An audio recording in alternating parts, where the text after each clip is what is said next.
Hello guys! Welcome back to my channel and welcome back to another vlog. So for today's topic, I will be answering one of the most asked questions from the viewers, from my followers, and that is about family ties. So I'm going to share with you, with the help of some friends, two cases about it.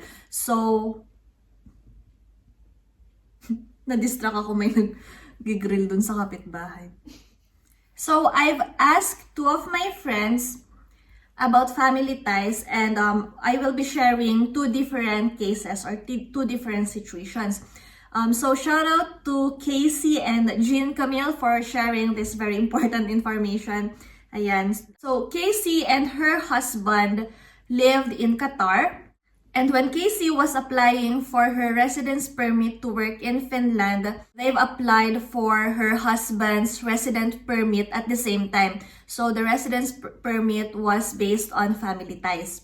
So this is residence permit application on the basis of family ties and applying at the same time. So first is to gather all the required documents and start contacting the Finnish embassy to book an appointment.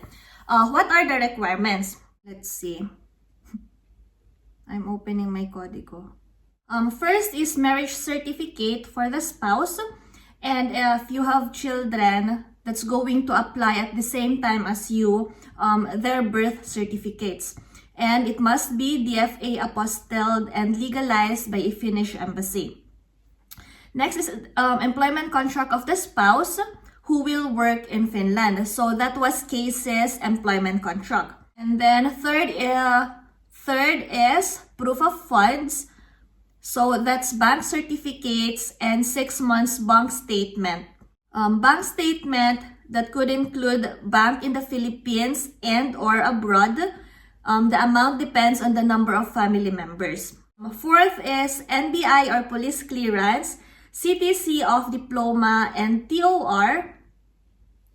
Certified CTC certified true copy, and then CV and current COE and payslips if there's any, passport and all pages with stamps, residence ID if residing outside Philippines. So as mentioned, Casey and her husband lived in Qatar. And lastly, medical tests results and vaccination cards. So after gathering all those requirements, you have to create an online application through enterfinland.fi. So it's enterfinland.fi. All the resident permit applications will start from that website. So you need to create an account. So after creating the online application, you will have to fill up an online form, and that form is called PK1_plus. And you can download that form from enterfinland.fi when you reach the attachment of documents section. And then after filling up the form, you have to attach all the documents that you have gathered. So as mentioned, like the birth certificate, marriage certificates, birth certificate of your children, employment contract, etc. And then after that, submit the application and choose the embassy nearest your location. So after submitting the application and after choosing the embassy nearest your location, you'll have to pay online. So it's either you pay through online banking or you pay at the embassy. But you have to contact the embassy prior going there, maybe to inform them that you will be paying at the site. And then after payment, it's already your appointment with the Finnish embassy. At the Finnish embassy, present all the original documents you have attached and provide biometrics on your appointment. And then after that, you'll just have to wait for the decision. But you can track the application process. You can track the application process through enterfinland.fi. So since you've created an account, you can check from there at what stage your application is already. So as per Casey, it's very important that your marriage certificate was apostilled and legalized at the Embassy of Finland. So what she did is she had her marriage certificate legalized in the Philippines. She contacted an agency and that agency processed the legalization of their marriage certificate. If you'd like to know about this agency, I will be putting it on the description box below. So if you want to check the agency out, please check my description box. Casey said that the residence permit application costs 450 euros. There's the two of them, so she and her husband, so that's 450 times 2.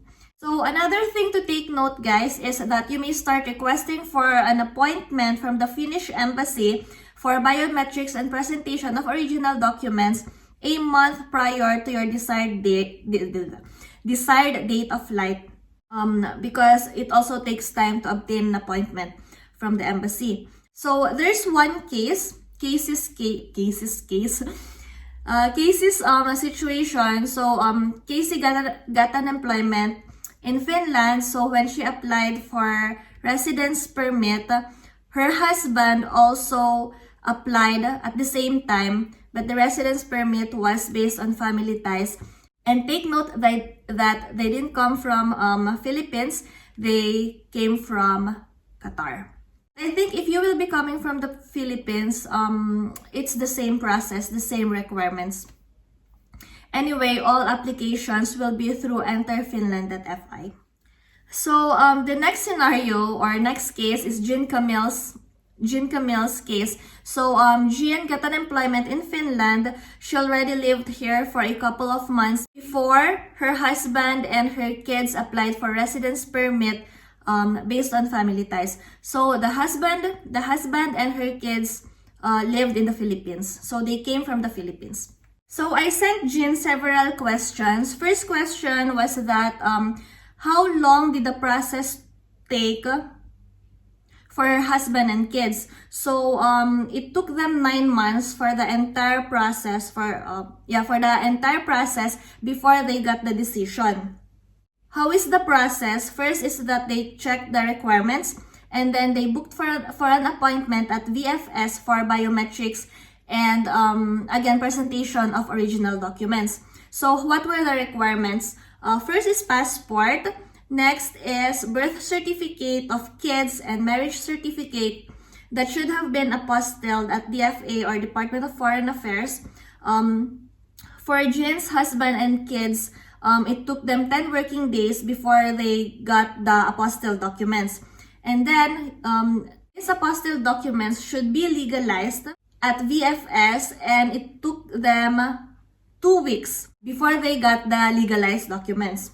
And here are the requirements from the sponsor. 6 months bank statement and payslip, a valid residence permit, work contract, tax card, and a copy of passport. My next question was how much is the required show money? So I was actually pertaining to the show money required from the husband and the kids. But Jean said that there's no such thing, but the sponsor should be receiving a specific or more or less net income in her bank account per month. In their case, since there are 4 of them, so the sponsor, the husband, and 2 kids. So for the sponsor, it's 1,000 euros per month. For the husband, 700 euros per month. For the first child, 500 euros per month.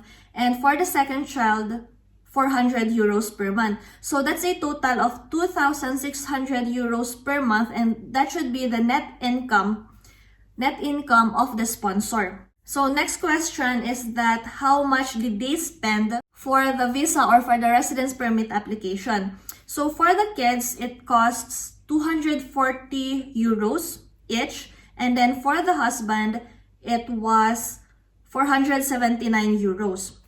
And they also paid 5,000 pesos, or that's more or less 90 euros each for biometrics fee. So after gathering all those requirements, they needed to create an online application through enterfinland.fi and then fill out the form. Since Jean has kids, the kids also need to create a separate application but in the same account as the guardian. So no need to create 3 accounts. One account is enough, but each applicant will have their separate application. So there guys, some information about applying residence permit based on family ties.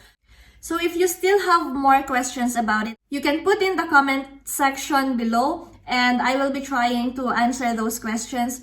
But for now, again guys, thank you for watching. If you find this video informative, please give it a thumbs up. And again, please don't forget to subscribe to my channel and see you on my next one. Bye!